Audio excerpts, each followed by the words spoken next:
Hi guys, back here with another video.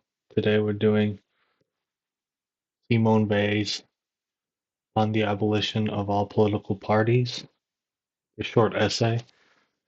I definitely recommend you read it yourself if you have some time, some free time. It's only about 30 pages. You can get through it in a day pretty easily if you have a couple hours. Um, yeah, I think it's really relevant to the present day, to be honest, even though it was written in the 40s, shortly before her death, her untimely death. She wrote it in France. She's French. She's a French philosopher, and she wrote it about all mostly concerning Europe at the time. But I think it applies perfectly well to the United States of the present day as well. So yeah, very quick read. So she seeks first and foremost at the beginning to dispel a notion that uh, this is utopian thinking. It's too good to be true. It's idealistic. It's not possible. She basically says, the fact that the political parties that exist today exist and have existed for a long time is not sufficient reason to keep them around, to preserve them, to perpetuate them. The only legitimate reason to preserve or perpetuate something is its goodness. So if it is promoting or sustaining something good, that's a reason to promote it, to perpetuate it into the future. Nothing else.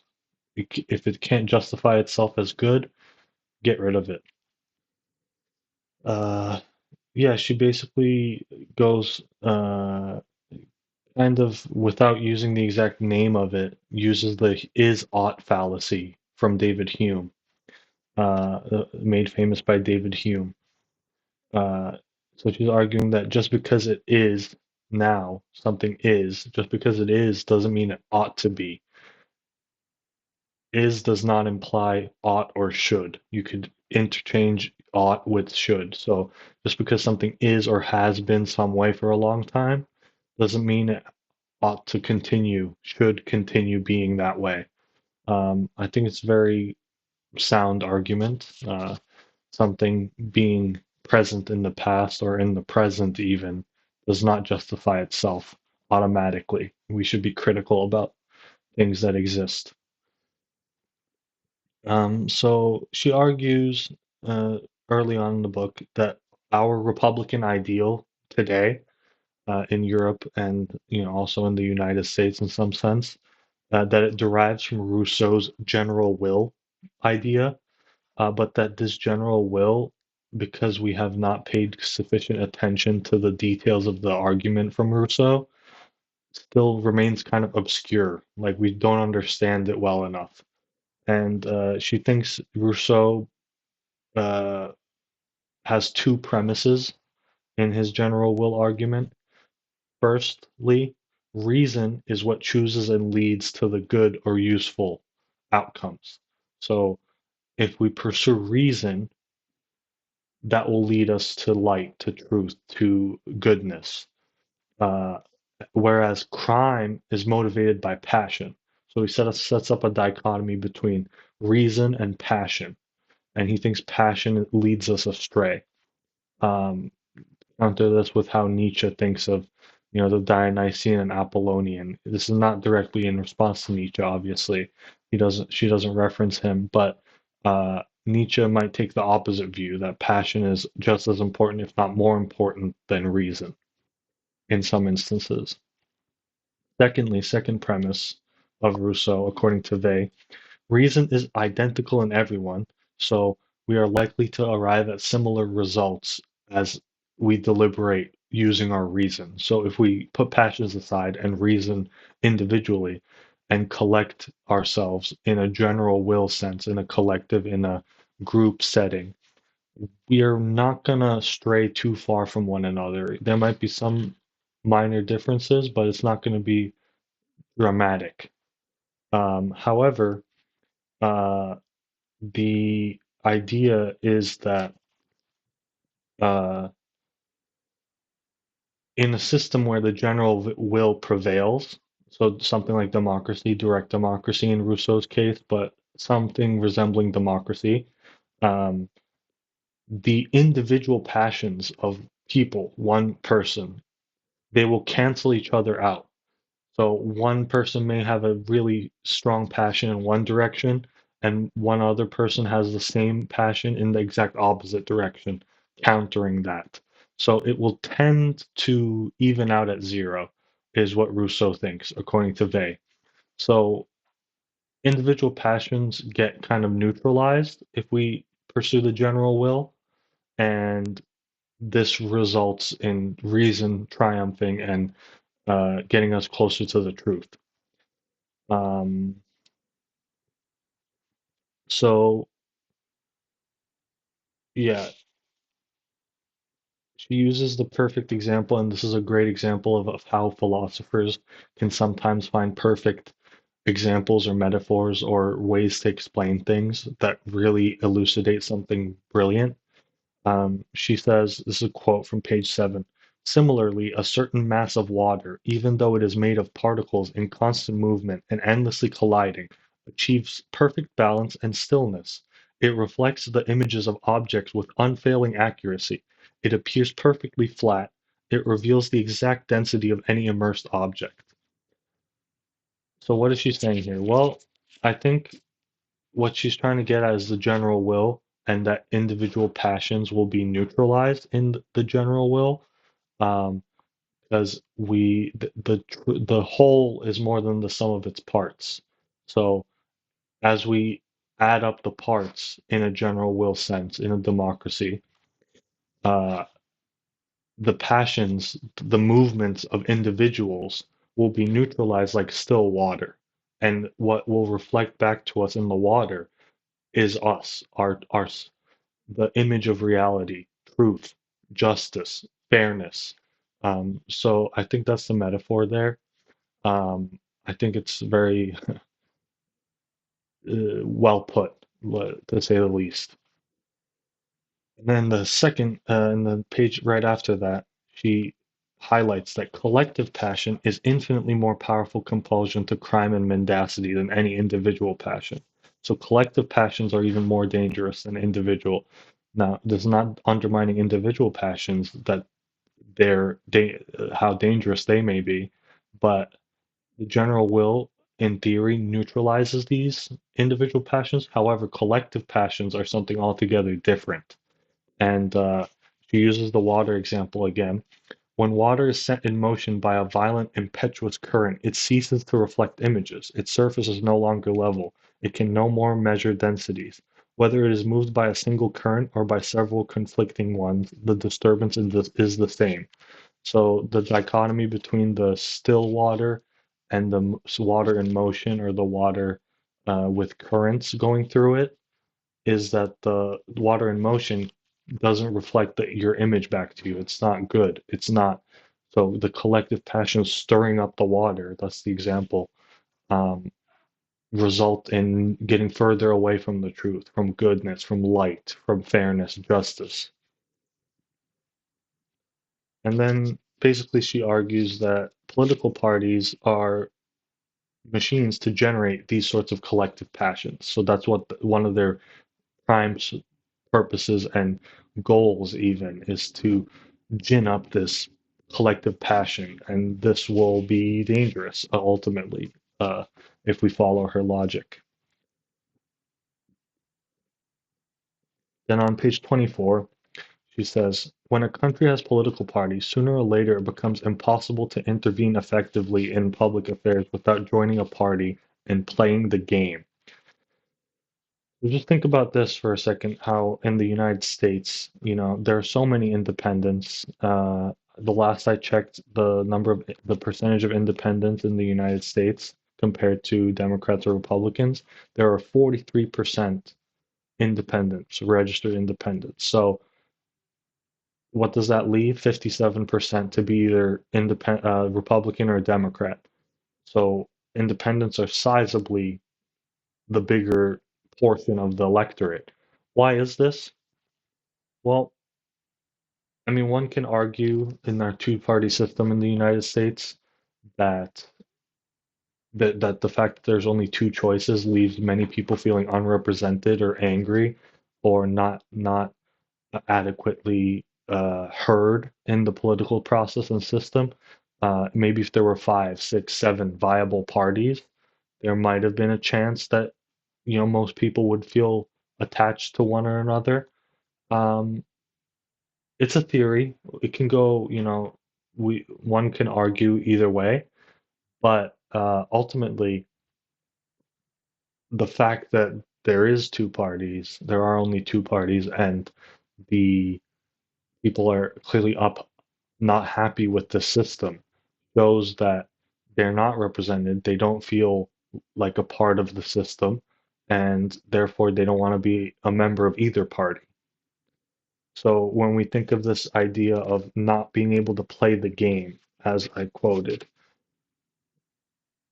not impossible to intervene effectively in public affairs without joining a party and playing the game. But what is this game? Uh, you get shut out if you're not approved by party apparatuses.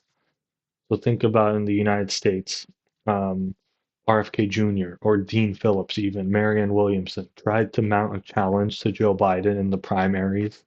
Ultimately failed, obviously. RFK ended up joining Trump's campaign, so in the opposite direction. But these people weren't even taken seriously. They weren't given a debate. They weren't given opportunities to present their vision for the country. You can call this anti-democratic, but this is just how parties behave. This wouldn't be any different with a different party when an incumbent was running for re-election. They wouldn't allow debates to happen for that either. That happened in 2020 with Trump. Bill Weld ran against Trump. No one even heard of him. He barely got any amount of the vote. So it's not uh, unique to Democrats. It's unique to political parties.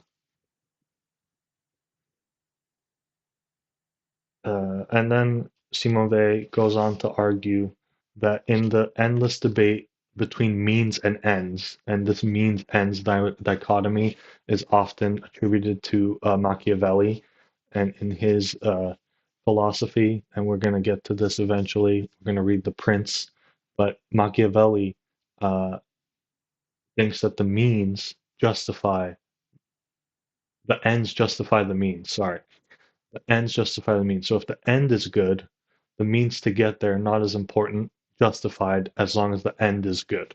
So what Simone Weil says is that in the debate between means and ends, parties over time become their own ends within themselves, whereas the end ought to be goodness. For example, she says parties never feel like they can have too much money, too many members, too many votes.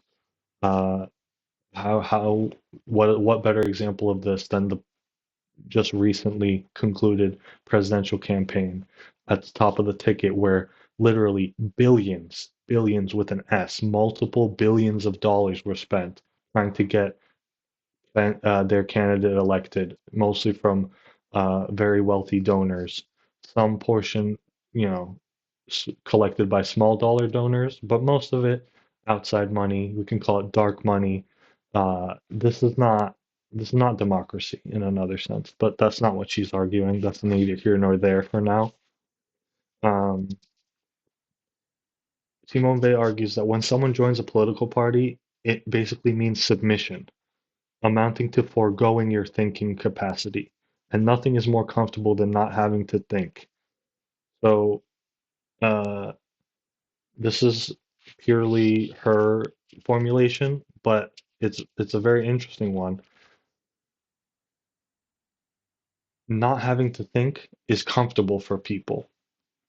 I think a lot of people can see this reality. We try to distract ourselves a lot of the time. We don't spend a lot of time actually pondering and thinking and questioning things. So maybe that's just human nature.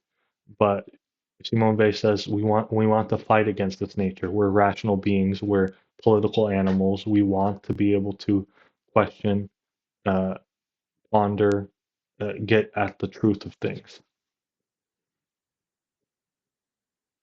Then there's another quote on page 31. Basically, she's saying that political parties should be outlawed and this would be a popular proposition in many countries because they don't serve us. So she says, whenever a law is impartial and fair and is based upon a clear view of the public interest, easily grasped by everyone, it always succeeds in weakening what it forbids. The penalties that are attached to infringements scarcely need to be applied. The mere existence of the law is itself enough to neutralize its target. This intrinsic prestige of the law is a reality of public life which has been too long forgotten and ought to be revived and made good use of. So she's saying that, you know, even though sometimes things that are outlawed or prevented or made illegal are find their way into black markets, what is being outlawed will be reduced if a law is made against it. Uh, you know, so if we do such a policy towards political parties and we outlaw them, they will eventually recede into, distant memories, eventually after many years, perhaps. So she then ends the book, another nice quote, page 34. Nearly everywhere, often even when dealing with purely technical problems, instead of thinking, one merely takes sides, for or against. Such a choice replaces the activity of the mind. For and against replaces the activity of the mind. So this is another result of political parties in the political realm. We just think reactively, for or against something. Is my party pres presenting this as a good thing or a bad thing? Do I like it or not like it based on what my party thinks? Um, so, we can see a lot of, overlap, maybe you want to call it, or some concurrences. But Nietzsche, obviously, not like Simone Weil. Simone Weil kind of felt very close to Christianity, never got baptized, but was like very close with the Catholicism ideologically. Nietzsche, obviously, against Christianity as a whole. But Simone Weil is interestingly arguing that our political systems and the existence or non-existence of political parties ought to serve us. We ought not to serve them. So the system we adopt should serve us and not the other way around, which is very interesting. I think you can see some parallels if you've read Nietzsche. We're going to go deeper into Nietzsche in future videos. But yeah, that's the cap ending of the book. It's maybe called an essay, more like an essay. It's 34 pages. But if you have some time and you are interested in the topic, I definitely recommend picking this up. It's a quick read. It's very uh, well argued and it gives a new perspective to a topic that is very old. And maybe if you start if politics comes up at the dinner table during the holidays, you can bring a different perspective of I don't like the idea of having political parties to begin with. All right, well, that's the video. And if you enjoyed it, if you like it, please like, share, and subscribe. Uh, Comment if you have any questions or uh, ideas on how to explain the ideas in this book better, or any other comments you might have. And I'll see you in the next one. Thank you for watching.